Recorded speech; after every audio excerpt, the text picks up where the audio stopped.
Chapter 70 Daylight. At the moment, the town was like a sandbox constructed according to the orders of a general from the Great Li Empire.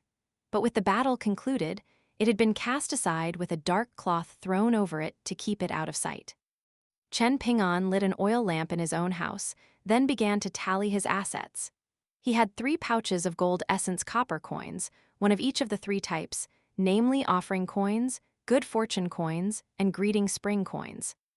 One of the pouches of coins had been given to him by the prince of Great Sui Nation, as thanks for providing him with the opportunity to purchase that golden carp, while the other 2 pouches of coins had been left behind by Gu Can as payment for the catfish.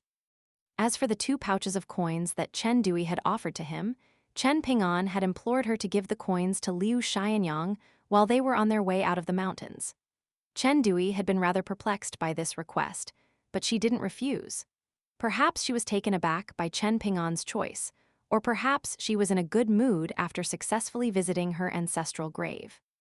In any case, a rare smile had appeared on her face, and she had told Chen Ping'an in a gentle and earnest voice not to worry, and that a promise from her, a direct lineal descendant of the Yingyan Chen clan, was definitely worth more than 2 pouches of gold essence copper coins. Chen Ping'an didn't dare to fully believe this claim, but after Ning Yao heard from him that Chen Dui was a direct lineal descendant of the Yingyan Chen clan, she told Chen Ping'an not to worry. In addition to the coins, there were also the 4 seals that Mr. Qi had bestowed upon him on 2 separate occasions. The earliest set of 2 seals that carried the phrases, "Tranquil mind begets enlightenment," and "Chen Shi," had been crafted from snake gall pebbles from Mr. Qi's private collection, while the other 2 seals had been crafted from snake gall pebbles that Chen Ping'an had given to him. One was engraved using official script, while the other was engraved using oracle bone script, and the 2 seals could be placed together to form an image depicting a piece of scenery. One seal was dense and sturdy, while the other was lighter and more delicate, and the characters for mountain and water had been engraved upon them. According to Ning Yao, they could be referred to as a pair of mountain and water seals. Chen Ping'an placed the 3 sheets of paper, containing the medicinal recipe, from Taoist Lu onto the table. Ning Yao had once denounced Taoist Lu's handwriting as bland and tasteless, completely lacking in any flair or soul. It was like the handwriting of scholars conforming to the regulations of the imperial examination, a type of handwriting that was completely dead and soulless. Chen Ping'an was naturally unable to gauge the quality and expertise of Taoist Lu's handwriting, nor was he going to take these 3 sheets of paper lightly just because of Ning Yao's comments. Prior to his departure, Taoist Lu had told him that it was not going to be easy to purchase books in the town, so this medicinal recipe was a good tool for Chen Ping'an to learn how to read and write. Chen Ping'an carefully picked up the final sheet of paper, and there was a bright red seal at the bottom of the page, containing the text, signed, Lu Chen. In the past, he hadn't thought much of it, but now that he also had as many as 4 seals in his possession, he felt a sense of connection to the seal on the page. He thought about how someday, when he had some money to spare, he was going to buy some books for his private collection and stamp his Chen Shi seal onto the final page or the back cover of the books, and he couldn't help but grin at the thought. However, he then quickly realized a problem. In order to use his seals, he required ink paste. Next to the pastry shop on Dragon Riding Alley was a general shop that sold a wide variety of things. The name of the shop was Berklover, and Song Jishin and Zhe Gui were regular patrons there. All of his writing materials and ornaments had been purchased from the shop. Chen Ping'an hesitated momentarily, then decided that once he became literate, he would go to the shop and buy a container of ink paste if he spotted a book that caught his fancy someday. Aside from that, there was also the sack of carefully selected snake gall pebbles, of which there were around 7 or 8, and they were all of different colors. Even though they had been out of water for a very long time, their color still hadn't faded in the slightest. The sack was open and sitting on the table, with stones of all types of different colors and sizes nestled together, presenting a pleasing sight to behold. Chen Ping'an had originally hoped to give these snake gall pebbles to Liu Xianyang. Song Jishin could be very abrasive and insensitive at times, but there was one thing that he had said that was very correct. Essentially, the same thing that could only be sold for several copper coins on the stalls outside Clay Vase Alley would cost a minimum of 3 or 4 taels of silver in Berklover. Song Jishin had only mentioned this in an offhand manner, but Chen Ping'an had taken his comments to heart. If he were to try and sell the snake gall pebbles in the town, the chances of receiving a high price for them were slim to none. But if Liu Xianyang were to take them out of the town to wherever the Yingyan Chen clan was situated, even if someone were to lowball him, he would definitely be able to sell the snake gall pebbles for far more than Chen Ping'an would be able to in the town. Essentially, the choice was between keeping a bunch of near-worthless pebbles for himself or allowing his friend to make a fortune outside of the town, and it was clear to Chen Ping'an which one was the preferable option. Otherwise, why would he have become friends with Liu Xianyang in the first place? Hence, even though Chen Ping'an didn't think Liu Bacao from Wind Lightning Field was a bad person, he didn't take Liu Bacao seriously, no matter how much the latter tried to proclaim that they were brothers, nor did he ever reciprocate the goodwill that Liu Bacao had displayed toward him. Finally, Chen Ping'an picked up that jade hairpin. Mr. Qi had told him that the hairpin had been bestowed upon him by his teacher, and that it was just an ordinary object as opposed to any exotic treasure. The phrase, "as gentle and amiable as jade should a virtuous person be," was engraved upon the hairpin, and Ning Yao had once explained the meaning of this saying to Chen Ping'an. Chen Ping'an had never read any books, but he could still feel the weight behind the saying. Ning Yao's voice suddenly rang out from the doorway. "Why don't you put on the hairpin? Mr. Qi gave it to you, so he naturally would have wanted it to be used for its purpose." Chen Ping'an turned to her with a slightly dazed expression, then smiled as he asked, "What are you doing here?" Ning Yao sat down across the table from Chen Ping'an, then took a glance at the hairpin that he was holding as she said, "I've examined that thing carefully, and it really is just an ordinary hairpin that's not special in any way. In the beginning, I thought it was a small world." What? Chen Ping'an had no idea what she was saying. Ning Yao looked at all of Chen Ping'an's most valuable assets laid out on the table and explained, "You've heard of the concept of alternate worlds, right? The common folk never take this concept seriously, thinking that it's only a term of embellishment used by scholars. However, in reality, the concept is very much real. There are 2 types of worlds under the heavens, one of which is this jewel small world that we're in right now, which is one of the 10 large worlds and 36 small worlds. Some of these worlds are extremely vast, and legend has it that the Tao ancestor has a lotus flower world, and even though it's one of the 36 small worlds, just a single one of the lotus leaves in that small world spans a larger area than the entire capital city of the Great Li Empire." Chen Ping'an was quite bewildered to hear this. Surely that's not possible. Ning Yao pointed at herself as she smiled and said, "I don't believe it either. I'll tell you whether the stories are true or not after I go and see it for myself someday." "Surely not just anyone can go to those places," Chen Ping'an said in a quiet voice. "Do you think I'm just anyone?" Ning Yao chuckled. Chen Ping'an hurriedly changed the subject. "Can you tell me more about the alternate worlds?" Ning Yao casually picked up one of the smaller snake gall pebbles. It was a pink pebble, and she massaged it in the palm of her hand as she said, "All of the large worlds run through heaven and earth and possess an abundance of spiritual energy. They are bona fide immortal abodes, and qi refiners can significantly speed up their progress by cultivating in those places. The rulers of all of those worlds are people blessed with immense fortune, and all of the large worlds have already been split among the most powerful figures in the 3 teachings, with no one else able to lay so much as a finger on them. As for the 36 small worlds, they're like concealed secret realms, like a shy woman hiding behind a fan.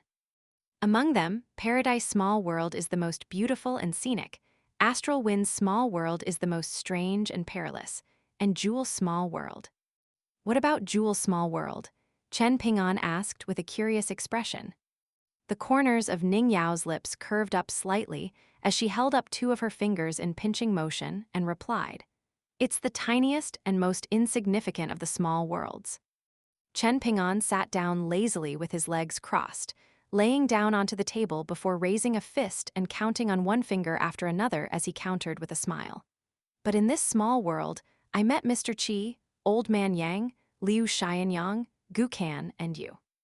Ning Yao also smiled as she said, there is also a type of small world known as domains, and they're used for storage purposes. In Buddhism, such places are known as all-encompassing seeds, which corresponds with the concept of the world up the sleeve in Taoism, and all of the other teachings have similar concepts of their own as well. All of those concepts essentially describe a tiny place that can encompass heaven and earth.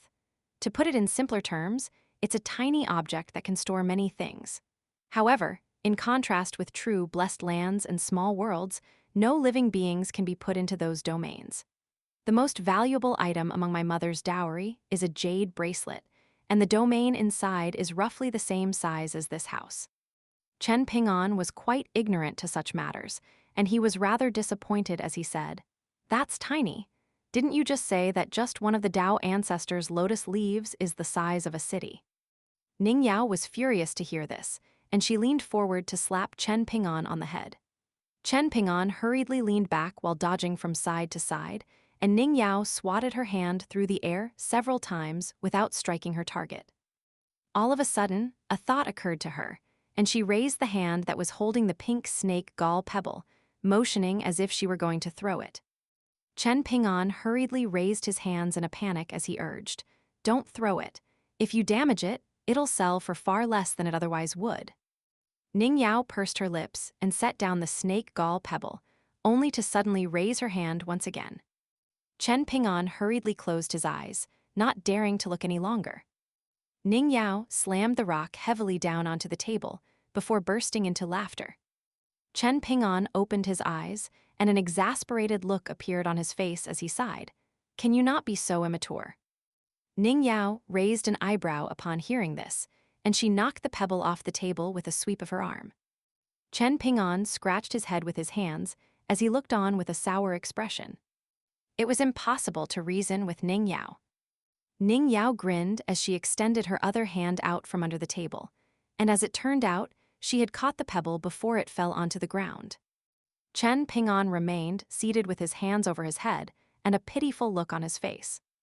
Ning Yao didn't tease Chen Ping'an any longer, and a serious look appeared on her face as she asked, "What are you going to do from here?" Chen Ping'an considered the question for a moment, then replied in a candid manner, "After completing the manual labor tasks assigned to me by Master Ruan, I want to go into the mountains to burn some charcoal. Along the way, I can also pick some medicinal ingredients to be sold to the Yang family's medicine shop." Ning Yao hesitated momentarily, then asked, "Aside from that mountain-moving ape from Sun Scorch Mountain, there's also that woman from Liu Jimao, river-severing true Lord Liu Jimao, and Dawn Cloud Mountain and Old Dragon City that you have to deal with. What are you going to do if they come after you?"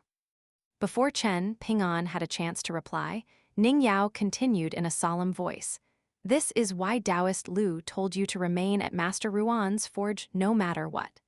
That's the only way to keep yourself safe." A concerned look appeared on Chen Ping'an's face as he asked, "Then, what if I attract a ton of trouble for Master Ruan?" "You don't have to worry about a sage capable of overseeing a small world," Ning Yao scoffed. Chen Ping'an nodded in response.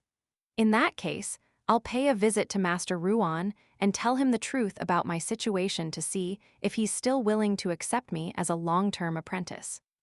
Ning Yao rested her cheek on one hand while sorting through the snake gall pebbles with her other hand, and she said, "There's no problem in this town that can't be resolved with a pouch of gold essence copper coins. If there is, then 2 pouches will be sure to suffice." "I want to keep these coins," Chen Ping'an whined with a sour expression. Ning Yao gave him a cold glare as she countered, "Then, why were you so willing to give all of it to Liu Xianyang?" "You can't compare those two things," Chen Ping'an said with a shake of his head. Ning Yao rolled her eyes as she scoffed. "If any woman is unfortunate enough to become your wife in the future, then I bet she'll constantly want to slap you to death." A serious look appeared on Chen Ping'an's face as he countered, "If I had a wife, then I would act differently. I can't make my wife suffer for my decisions." Ning Yao merely sneered in response, completely unconvinced by Chen Ping'an's words. Chen Ping'an crossed his arms as he sat with his legs crossed, and a rare look of arrogance appeared on his face as he declared, If someone dares to mess with my wife, I'll hack them to death no matter who they are, even if they're a god or a Tao ancestor or whatever. I don't care if those people can be killed or not, I sure as hell am going to try. Ning Yao was astonished to hear this. She had always felt like Chen Ping'an had a very mild and mellow personality. With the exceptions of Cai Jinjian and Bai Yuan, he never seemed to hold any grudges, and he never seemed to get angry at anyone. If someone as prideful as Fu Nanhua or Song Jishin had made that declaration just now, then Ning Yao wouldn't have been surprised in the slightest. But she was quite taken aback to hear it come from Chen Ping'an, and she couldn't help but ask, why? Chen Ping'an grinned as he replied, my father only had one fight in his life, and that was over my mother. Someone on Dragon Riding Alley insulted my mother, and my father wasn't willing to let things slide, so he went to Dragon Riding Alley to pick a fight.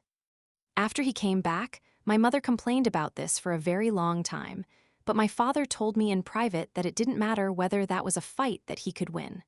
What mattered was that a man had to protect his wife. Otherwise, he may as well never get married. If he's saying that, then it sounds like the fight didn't go very well for him, Ning Yao remarked. Chen Ping'an scratched his head with an embarrassed expression as he explained, my father was a great potter, but he was not good at all in fights. He was thoroughly beaten that day and came home all bruised and battered. Ning Yao smacked her forehead in a speechless manner. After a brief moment of silence, she stood up and declared, I'm going back to the forge. Should I accompany you out of Clay Vase Alley? Chen Ping'an asked. Don't bother, Ning Yao snapped. Chen Ping'an didn't force the issue, only accompanying Ning Yao to the entrance of his yard before parting ways with her. Even though Ning Yao didn't turn around, she knew that he was standing at the entrance the entire time.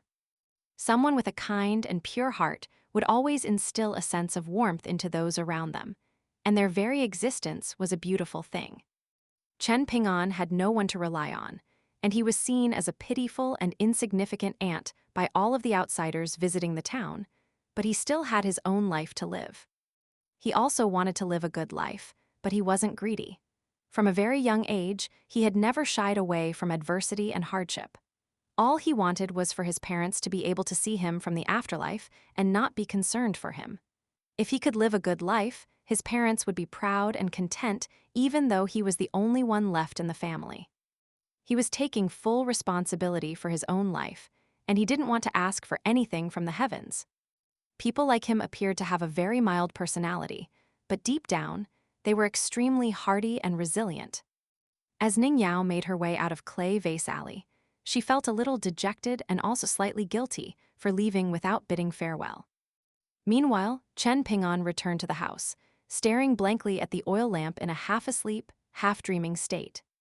He felt as if he had somehow arrived at the southern end of the covered bridge. On the way there, it was still pitch black, with visibility limited to only a few feet. However, as soon as he set foot onto the steps, heaven and earth suddenly lit up. Chen Ping'an was passing through the covered bridge in a dazed manner when a burst of incredibly dazzling white light appeared at the center of the bridge. It was even more bright and piercing than the radiance that had erupted throughout heaven and earth, and even though the light was so bright that Chen Ping'an's eyes were tearing up, for some reason, he was able to see the peculiar scenery up ahead even more clearly. There was a tall figure with a set of blurry facial features standing on the bridge. The figure wore a pristine white robe with billowing sleeves, resembling an immortal deity, reminding Chen Ping'an of his first meeting with Mr. Qi. However, even though Chen Ping'an's consciousness was quite fuzzy and muddled, he was certain that this person was even more ethereal than Mr. Qi.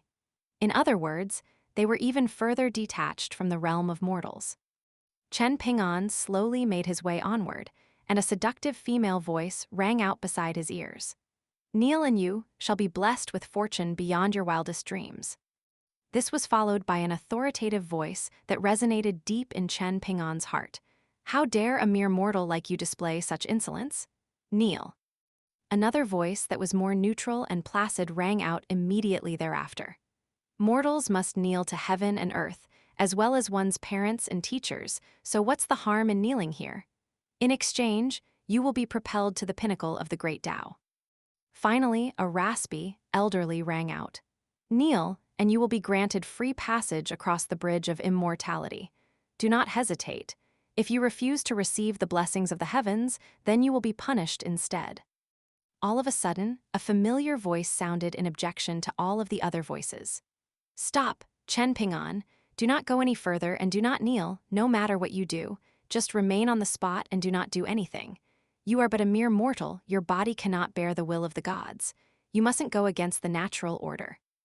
The voice of warning seemed to belong to Old Man Yang, but it was constantly trailing off, becoming quieter and quieter as he spoke. At the same time, a warm and gentle voice encouraged, Chen Ping'an, why don't you take a few steps forward and see what'll happen? The voice seemed to belong to Mr. Qi, and Chen Ping'an instinctively stood up straight and stopped in his tracks before looking around with a dazed expression. He had many questions that he wanted to ask Mr. Qi, but many more voices were ringing out incessantly around him. This is a fated opportunity that should fall to Ma Kexuan. Leave this place right now, you insolent brat. Even if Ma Kexuan is unable to claim this fated opportunity, it should fall into the hands of Ning Yao. Who the hell do you think you are? Your branch of the Chen clan is a complete lost cause that should have died out long ago. How dare you try to claim the blessings of the gods, you insolent rat? Chen Ping'an, you care greatly for Ning Yao and Liu Xianyang, do you not? In that case, return to the town and leave this fated opportunity to your friends. Qi Jingchen has already sacrificed his own life to save the town's mortal residents like yourself. Just be content with your current life, marry a woman, have children, and pass on to your next life. Isn't that everything you ever wanted? If you dare to take even a single step further, you shall meet a terrible demise. Chen Ping'an took a decisive step forward, and the covered bridge trembled violently, while all of the voices instantly fell silent. After taking that initial step, Chen Ping'an naturally took a second step, and only then did he notice that Mr. Qi was walking along right beside him. The entire covered bridge and the area outside of it abruptly became pitch black once again. Back when he first stopped on the bridge, his eyes had already adjusted to the light, so he was no longer tearing up, but all of a sudden, tears began to well up in his eyes again, and he could sense an impending separation. Are you about to leave, Mr. Qi? Indeed, I am. There are too many people outside who want me dead, so I have no choice in the matter. Who are we going to see, Mr. Qi? We are not going to see anyone. You must go alone to meet an old man. All of a sudden, a resounding boom rang out, and Mr. Qi seemed to have been sent flying by a heavy blow, but he remained unfazed and burst into laughter as he urged, Chen Ping'an, the great Tao is right beneath your feet. Go. Chen Ping'an took a deep breath, then raised his foot as he prepared to take a third step. Right at this moment, a voice rang out from extremely far away and high up in the sky, instantly piercing through heaven and earth as it declared, You shall not go any further. This was followed by a cold harumph from someone in the covered bridge, and Chen Ping'an abruptly awakened to find that he was still laying on the table in his house. The oil lamp was still burning, and he reflexively turned to look out the window to find that daylight had returned.